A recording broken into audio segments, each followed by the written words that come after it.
Dan želim.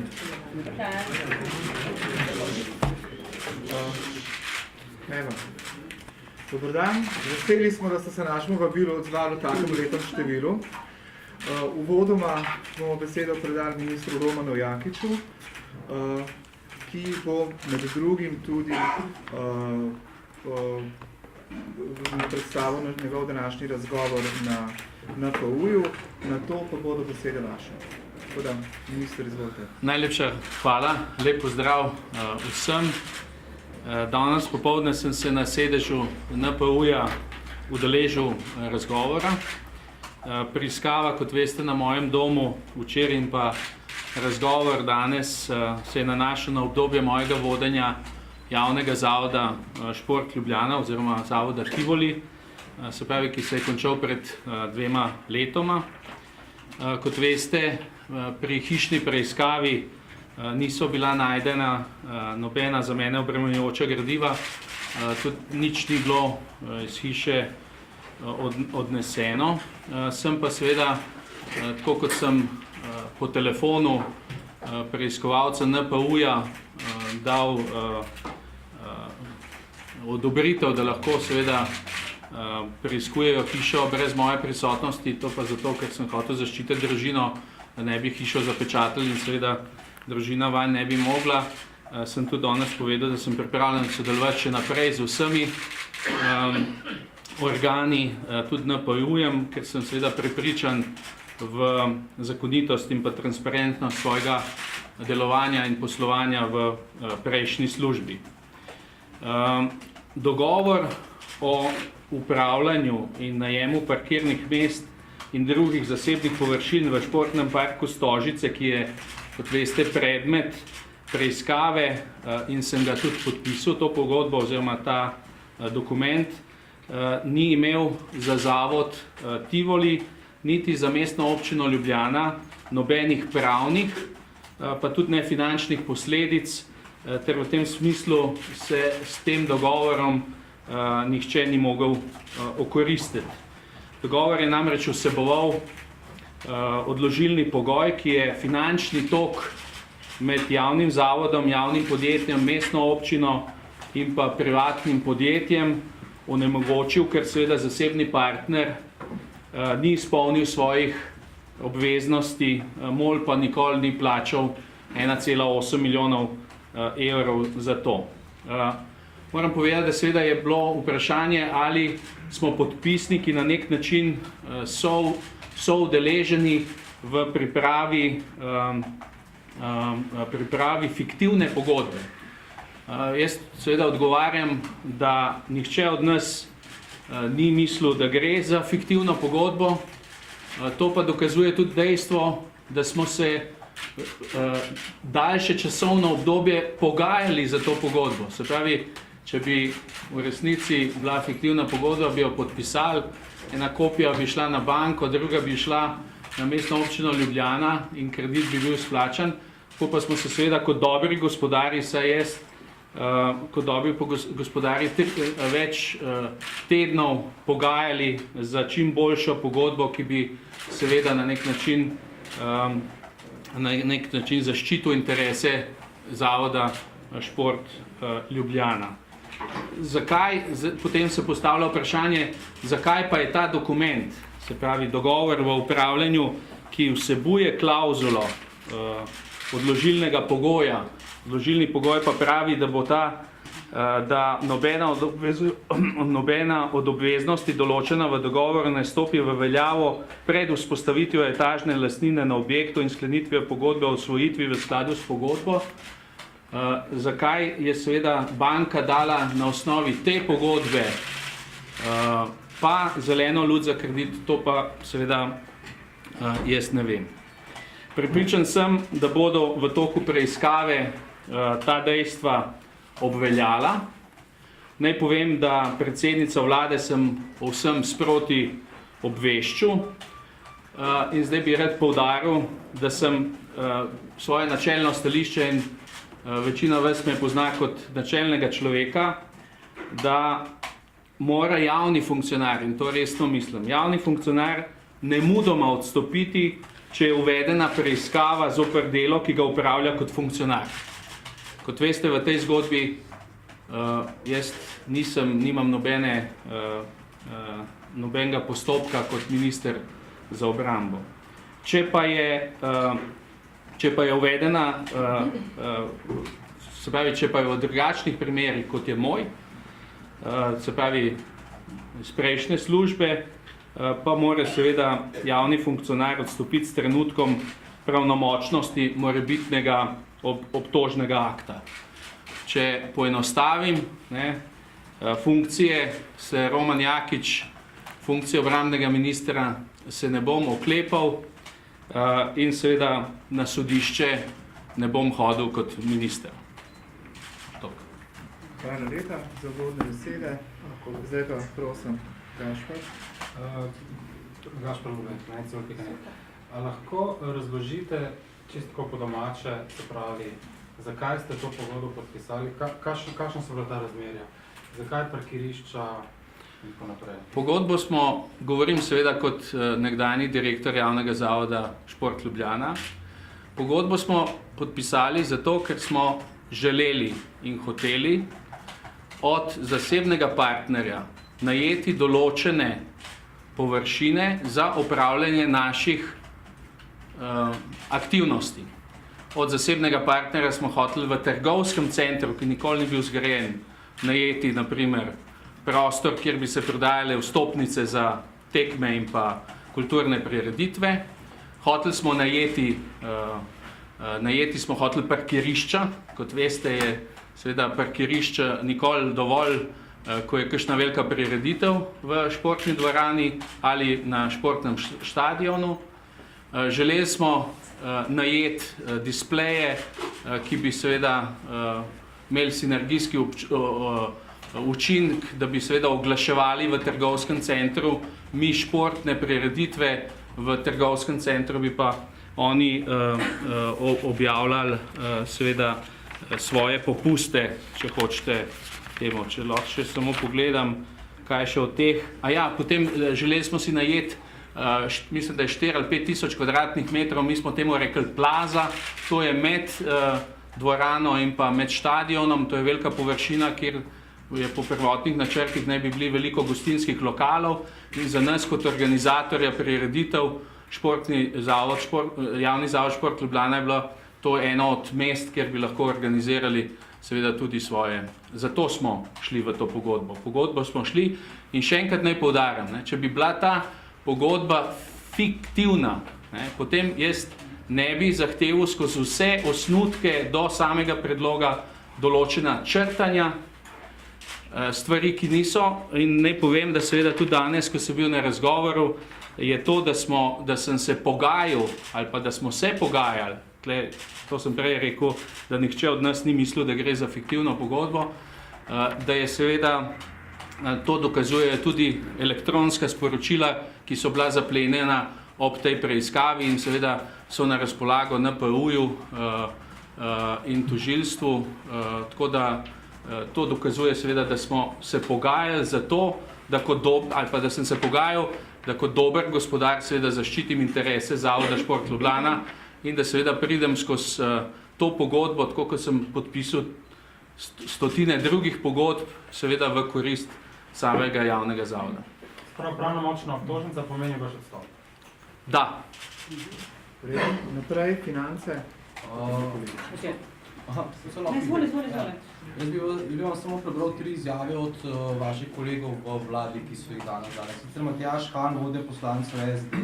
Nekateri posamezniki nam vsak dan narušijo kredibilnost. Igor Lukšič, prvak SD. Ta vlada deli usodo vlad, ki so bili zamenjani v zadnjih 2 letih in ki so takole razpadali, kot razpadata Erjavec. Če je nekdo v predkazanskem postopku in če je ta postopek utemeljen, bo Jakič v zelo težkem položaju. Vaš komentar. Roman Jakič je v težkem položaju, ker se seveda mora braniti nekih očitkov v neki povezavi, za katere na nek način neposredno nimam povezave. Jaz nisem izdal kredita privatni družbi, ampak sem seveda kot dober gospodar ščitil interes javnega zavoda Šport Ljubljana. Zdaj, jaz pa ne komentiram svojih kolegov, Moram pa reči, da je seveda bom jaz odstopil, če lahko rečem, bom odstopil prej kot pa naprimer je odstopil kolega Erjavc, ki je počakal, da je bil, ne samo da je pravnomočna obtožnica bila, ampak je počakal na sodbo sodišča, da ne govorimo naprimer Janezu Janši, ki je seveda prihajal na sodišče kot predsednik vlade. Jaz kot obrambni minister na sodišče hodil bom ne. Po vašem mnenju torej ste kredibilen član te vlade še vedno ali ne? Jaz mislim, ker v bistvu v mandatu, ki sem ga začel 22. marca kot minister za obrambo, nisem naredil nobene take napake, da bi seveda svojo kredibilnost izgubil. Damjana Žižtočer, gospod Jakič, zahteva za preiskavo, ki imam tukaj pred sabo, ne izhaja, da ste vi kot to se pravi prvi mož Zavoda Tivoli podpisali neko fiktivno pogodbo, ampak vam očitajo nekaj povsem drugega. Vam očitajo, da ste odgovornim osebam v podjetju Grep, torej gospodu Ogrinu, naklepoma pomagali pri kaznivem dejanju, s tem, da ste zavestno podpisali omenjen dogovor za parkirišča, čeprav naj bi vedeli, da zavod toliko parkirišč, za koliko ste se vi pogodili, ne potrebuje in da so cene previsoke. Poleg tega vam tudi očitajo preiskovalci, da so določeni uslužbenci tako pri vas kot na MOL-u, kot pri javnih parkiriščih opozarjali na to, da je ta dogovor nezakonit, nepotreben, precenjen, pa ste kljub temu to podpisali. To se pravi, vam ne očitajo neke fiktivne pogodbe, ampak to, da ste ravnali ravno to, nasprotno tega, kar vi trdite, v škodo Zavoda Tivoli, da niste ravnali kot dober gospodar. Če lahko na te konkretne očitke odgovorite, kar vam preiskovalci očitajo. Zanimivo je, da imate vi več podatkov kot jaz. Jaz sem prišel včeraj sem prišel iz Moskve, danes sem se seznanil sem se z tole, kako se temu formalno reče, odredbo in o preiskavi, ker ima določene in sem tudi danes na NPU smo se dogovorili, da seveda mi bojo dovolili vpogled tudi v druge podatke. Ampak to, kar vi govorite, je to, o čemer jaz govorim. Oni so seveda, oni mi poskušajo odkriti, ali sem ob podpisu te pogodbe vedel, da je to fiktivna pogodba. Jaz še vedno trdim, da prvič, ne, da nisem vedel, ampak sem 3 mesece delal na tej pogodbi, mislim, to pa morate me vzeti resno, da seveda ne bi mogel 3 mesece se pogajati za nekaj, kar bi vnaprej vedel, da je fiktivno. Če bi vnaprej vedel, da je fiktivno, naprimer, in bi to zavestno hotel narediti, kar vi pravite do zasebnega podjetja, potem bi to podpisal, ne, in se ne bi ukvarjal s tem. In tudi korespondenca o tem, ko pa vi govorite, korespondenca med maili govori tudi o tem, o mojih pomislekih. O mojih pomislekih do tega, da so določene stvari noter, ki jih je treba izčrtati, ker jih Zavod Šport Ljubljana ne rabi. In smo jih tudi to naredili. Zato vam pravim, da od osnutka pogodbe oziroma tega dogovora do same finalizacije je preteklo veliko, se pravi časovno obdobje, ne? In moram reči, da tudi iz osnutka, ne, v odložilnem pogoju, ki sem ga vam prej povedal, v osnutku ni bilo, naprimer, vzpostavitve etažne lastnine na objektu trgovski center. Ker, ko smo mi to noto unesli, to dikcijo, je pomenil, da seveda, dokler ne bo izpolnen ta pogoj, ta pogodba ni veljavna. In še enkrat povem, ta pogodba ni bila izpolnjena v tem delu. Zato jaz pravim, da sem zaščitil Zavod Šport Ljubljana, mestno občino, se pravi, javne partnerje smo se zaščitili s tem, ker Grep ni izpolnil tega pogoja, mi nismo plačali 1,8 milijonov evrov. To, da je pa potem so šli s tem papirjem na banko, to je pa, kot bi rekel, mimo limitov, ki so za enega direktorja javnega zavoda, ne? In oni bi mogli paziti, ali obstaja klauzula v tem dokumentu, ker zdaj, jaz sem laik, ampak če bi jaz mislim, da banka ne bi smela dati tega kredita, ker ta pogoj ni bil izpolnjen. Hvala. Še kako vprašanje? Prej, gospod minister, pravite, vsem ste redno odločili predsednica vlade, pa me zanima, je obveščena tudi tej vaši potezi, vas podpira še uživati njeno zaupanje kot minister. Jaz mislim, da ja, drugače bi seveda naša predsednica je zelo outspoken, bi temu rekel, in seveda zna povedati na glas. Kot sem rekel še enkrat, prvič delo se nanaša na nekaj, kar je bilo prej, in ona ve za moje načelno stališče tudi do vseh drugih, ki so v vladi, da seveda, če je nekaj tacga uvedeno za funkcijo, ki jo upravljaš kot javni funkcionar trenutno, in če bi, na primer, ta dokument se nanašal na primer, funkcijo, ki sem zdaj, seveda je potem kredibilnost pade. Ne.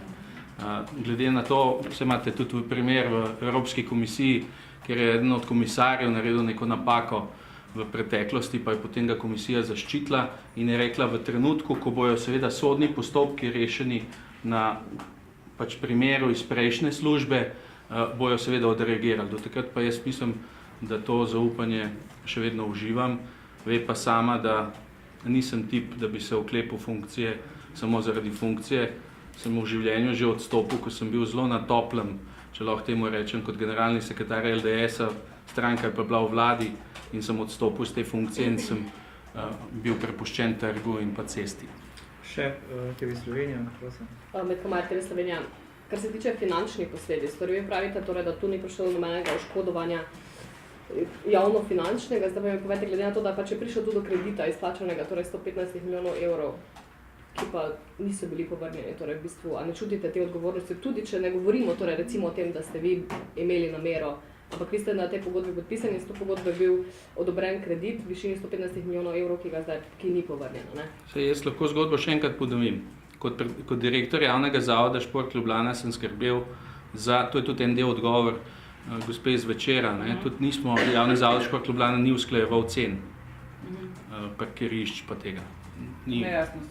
Mi smo povedali, kaj rabimo. Mi smo povedali, da rabimo parkirišča, da rabimo displeje, da rabimo mesto, kjer bomo prodajali karte in tako naprej. Ampak odgovor, ne, če gledam jaz kot direktor, v tistem trenutku sem skrbel za to, da kot dober gospodar pridem skozi vso to pogajanje v korist javnega zavoda Šport Ljubljana. In še enkrat poudarjam, to, da je pa potem seveda prišlo do tega, da je ta dokument šel na banko in je banka to pa ne morete seveda, se pa strinjam, ne, da je luknja narejena bila tudi na podlagi določenih kreditov, ki niso imeli kritja. Ja, še. Torej, da vas tem, se prečujem, sam to sem hotel povedati, še enkrat. Ko sem jaz govoril o tem, da niso bile oškodovani ne Zavod Šport Ljubljana, ne MOL in včeraj sem izjavil tudi ne davkoplačevalci, se je seveda to nanašalo na davkoplačevalce, ki bi v primeru, da bi prišlo do realizacije pogodbe, ki je bila, bi mogli plačati 1,8 milijonov evrov na leto. In do tega ni prišlo zato, ker na strani privatne družbe niso bili izpolnjeni pogoji, da bi mestna občina Ljubljana dala ta denar. In s tem smo prišparali ali pa privarčevali denar davkoplačevalcev. Seveda denar davkoplačevalcev potem v drugi fazi skozi banko in pa kredit je pa seveda vprašanje in se veste, da sem član te vlade, ki dela maksimalno na tem, da seveda saniramo to bančno. Menite, da boste vi na včerajšnjo preiskavo lahko normalno še naprej delali v tej vladi s preostalimi ministri ali pričakujete kakšno? Danes sem bil na seji vlade, sem tudi vsem predstavil svoje stališča, dokumente in moram reči, da je pač odziv bil tak, da mislim, da je en del teh izjav tudi danes takih, da bojo počakali, da vidijo in tudi sam bom počakal, ali bo vložen morebitni obtožni akt. Prav. Lahko sam še ker je gospod Lukšič rekel, da pričakuje nek epilog do ponedeljka, ja. 2 dni najkasneje do ponedeljka, kaj se bo takrat zgodilo? To pa ne vem, to morate pa gospoda Lukšiča vprašati, mogoče on kaj ve. On je rekel, da pač še ne more čisto dokončno komentirati, ker ampak da pa pričakuje prvo potrdilo. Prav, jaz mislim, da smo Ne. smo izčrpali vprašanja. Jaz bi se, a lahko še samo malo gremo, samo malo k tem zadevam. Tako, počakamo že 16 ur. Kar se tiče, meni zelo jasno, na kak način je potem torej vaš pogovor danes ta izgledal z kriminalisti. Torej, kaj oni pravzaprav, kaj imajo, a so vam pokazali kak papir, na katerem dokazujejo, torej to, da ste vi v trenutku, ko ste podpisali to pogodbo, vedeli, da gre v težavah in da boste s podpisom te pogodbe pripomogli k temu, da bo dobil kredit. No, jaz tega občutka nimam, tamle je tudi odvetnik, gospod Kozinc, ki lahko z tega pravnega vidika pove.